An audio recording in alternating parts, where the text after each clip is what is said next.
Сәлеметсің бе алғыр оқушы, сенімен бірге шәкірт онлайн мектебі және де мен Салтанат апай. Бүгінгі сабағымызды тағы мына алдыңғы сабақты бекітеміз. Судың адам өміріндегі пайдасы жөнінде тағы да айтатын боламыз. Бүгінгі сабақта мен негізгі саған білуі қажет, саған көмекке келетін нәрселерді беретін боламын. Сондықтан барлық құрал жабдықтарыңды дайындап, сабақты бастайық онда.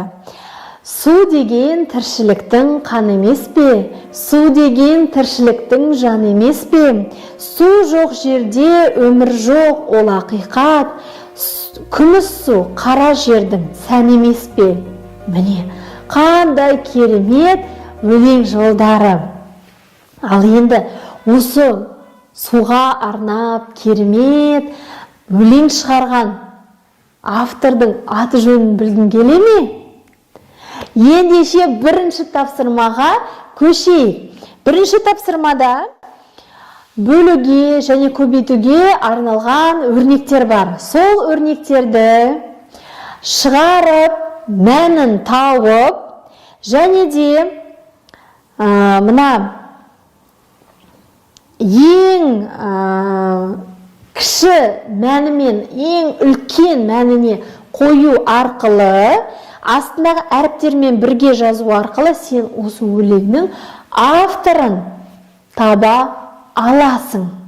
Ол үшін мына видеоны стопқа қойып, бірінші жақсылап тұрып 4-5 минут шығарып ал. Тамаша! Міне, авторын таптың деп ойлаймын. Қазір мен авторын осы видеода айтып қойсам, басқалар жарай кейін шығарам деген оқушылар біліп қоюы мүмкін. Сондықтан мен айтпаймын. Әр қайсыларын айтып, маған чатқа жіберіңдер. Келістік па? Тамаша. Онда кідірмей келесі сабаққа көшейік. Келесі тапсырма ол өздік жұмыс болады. Бүгін өткенді қайталау, бекіту, яғни жаңа тапсырма, жаңа сабақ өтпейміз. Тек бұрынғы мына білімдерімізді бекітеміз. Номер 2 және 3 тапсырманы жақсылап тұрып қарай ғой. Оп-оңай, көбейту, бөлуге берілген ішінде қосу, азайтуы да бар, жай ғана өрнек.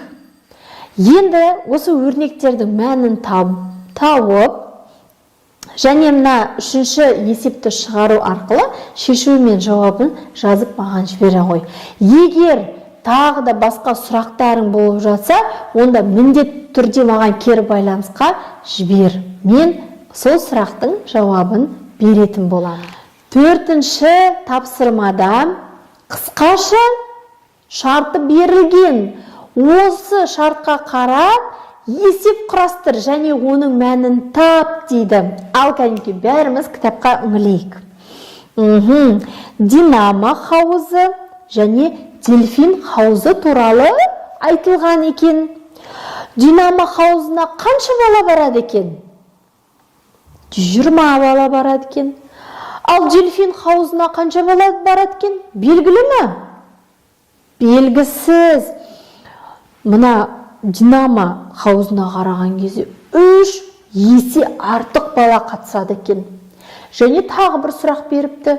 Осы 2 хауызға баратын балалар саны қанша дейді. Ал енді екеуміз бірге шешуін табайық. Мұқият, мына қысқаша берілгеніне қарай ғой. Неше белгісіз көріп тұрсың? 2 белгісіз. Яғни қанша амалмен орындалады? 2 амалмен. Ал кәнеке шешуі. Бірінші барлығын табу үшін біз Динамо мен дельфин хауыздағыны екеуін бірге қосуымыз керек. Дұрыс па? Динамо бізде белгілі ғой. Динамоға 120 бала қатысады екен. Осыған енді мына дельфин хаузын не істеуіміз керек? Қосуымыз керек. Бірақ дельфин хауызы 3 есе артық дейді. Есіңе түсірші, 3 есе артық дегенде қандай амал қолданамыз? көбейту. Яғни жақшаның ішіне 120 көбейту 3 дейсің. Тамаша. Балапан, егер сен мына жақшаға алмай қойсаң да болады. Себебі көбейту бірінші орындалатынын білесің. Ал мәнін өзің таба ғой. Келесі жауабы. Жауабына не деп жазамыз? Ең соңғы сұраққа жауап береміз. Барлығы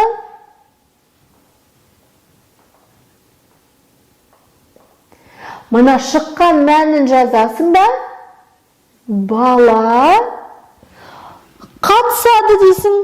Міне, ал енді екінші ә нұсқасын қарай ғой. Балалар және ересектер екі адамдар туралы айтылған екен. Балалар 360 екен. Бұл дейді, ересектерге қарағанда 3 есе кем. Және соңында тағы да бір сұрақ қойыпты. Қайсысы кем деген сұрақ қойылған екен. Қанша белгісіз? Екеу.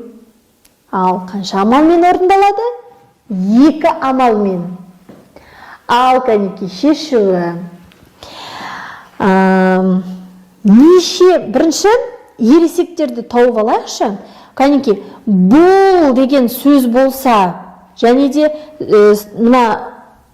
бұл 3 есе кем десе, не істеуші едік? Есе кем деген кесе біз бөлетін едік. Бірақ бұл десек, ол не істейді? Көбейтуге алмасып кетеді. 360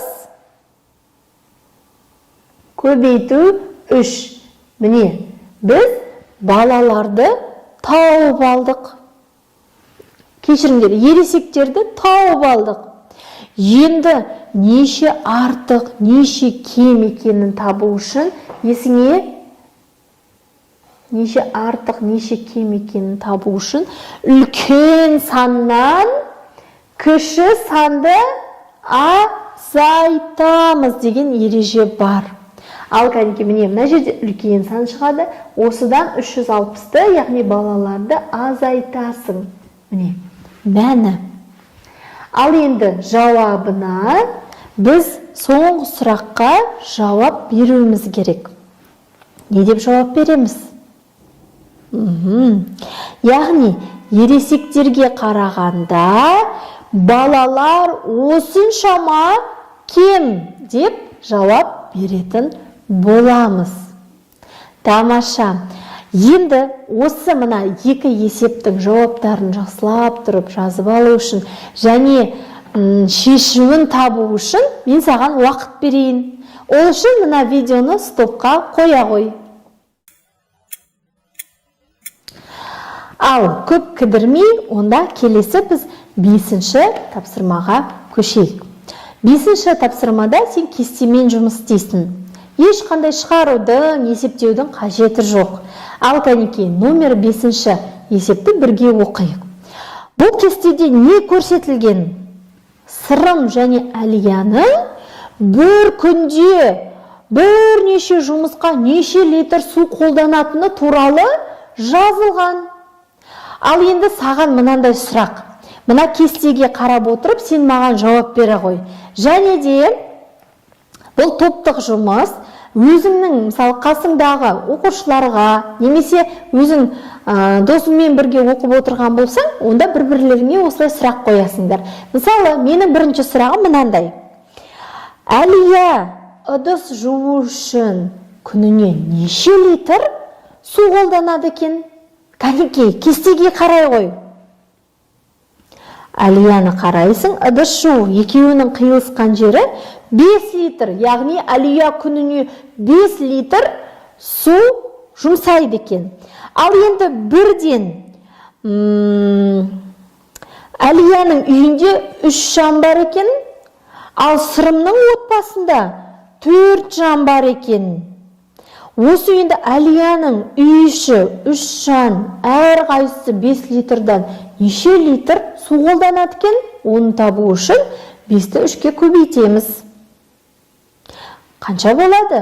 15 литр болады. Тамаша. Енді келесі сұрақ. сырымның үй іші кір жууға неше литр су қажет етеді екен? Сырымды қарайсың, кір жууды қарайсың. Екеуінің қиылысқан жерін айта қой. Тағы да 5 литр, 5 литр су қолданады екен. Бірақ сырымның отбасында неше жан бар екен? 4 жан бар екен. Ал енді 4 жанның әрқайсысы 5 литрдан су қолданса, барлығы неше литр қолданады бір тәулікте? 4-ті 5-ке көбейтсек, 20. Тамаша. Тура осылай тағы да бір сұрақ қойып жіберейін, сосын бір-бірлеріңе сұрақ қойып, немесе өзің жаңа сұрақ дайындайсың. Келесі. Сырым Әлия бір тәулікте неше литр суды тамақ дайындауға қажет етеді екен? Оны табу үшін не істейсің? Сырым 12 литр, Әлия 10 литр. Енді барлығын табу үшін екеуін қосасың. Міне. Тура осы есепке тағы да бірнеше сұрақтар дайындай қой. Ал, тамаша, онда біз келесі тапсырмаға көшейік. Келесі 7-ші тапсырмаға үңілсек, бізге теңдеулер берілген. Күрделі теңдеулерді біз шығару жолын білеміз, бірақ сонда да мен біреуін шығарып саған көрсетейін. Қалған екеуін өзің шығаратын боласың. Бірінші теңдеуіміз x көбейту 4 көбейту x тең 787 азайту 347. Оң жағы, сол жағы. Дәл қазір біз нені орындай аламыз? Әрине, оң жағын орындай аламыз. Ал кәнеке, сол жағын тура осылай жазамыз. Ал бірліктен бірлікті, ондықтан ондықты, жүздіктен жүздікті азайтып мәнін таба саламыз. 7-ден 7-ні азайтсақ 0, 8-ден 4-ті азайтсақ 4, 7-ден 3-ті азайтсақ 4. Сонда бізде неше шықты? 440. Енді мына белгіге қараймыз. Қандай амал тұр? Көбейту, яғни бұл көбейтінді компонентін еске түсіреміз. Бірінші көбейткіш, екінші көбейткіш және көбейтіндінің мәні. Екінші көбейткішті табу үшін не істеуші еді? Көбейтіндіге кері амал бөлу, яғни 440-ты 4-ке бөлеміз. Ал есіңде болса, мына 0-мен аяқталатын санды бірлікке бөлуді өттік. Осыны тездетіп шығарып, мәнін мына жерге жаза қой. Неше шықты? 110 шықты.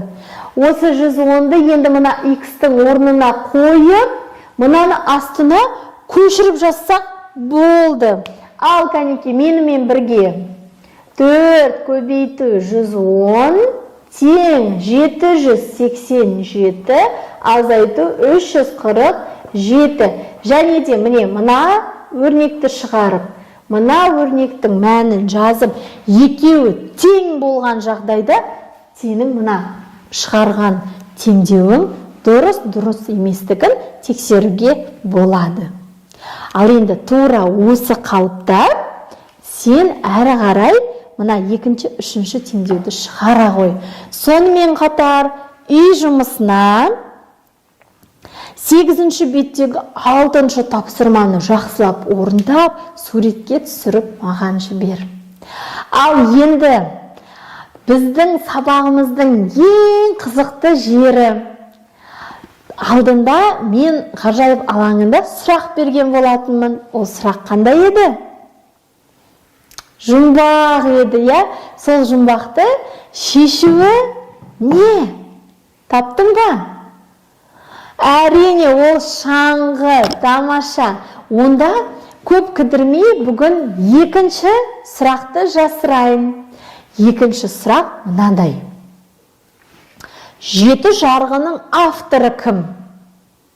Кәнеке, ойлана ғой.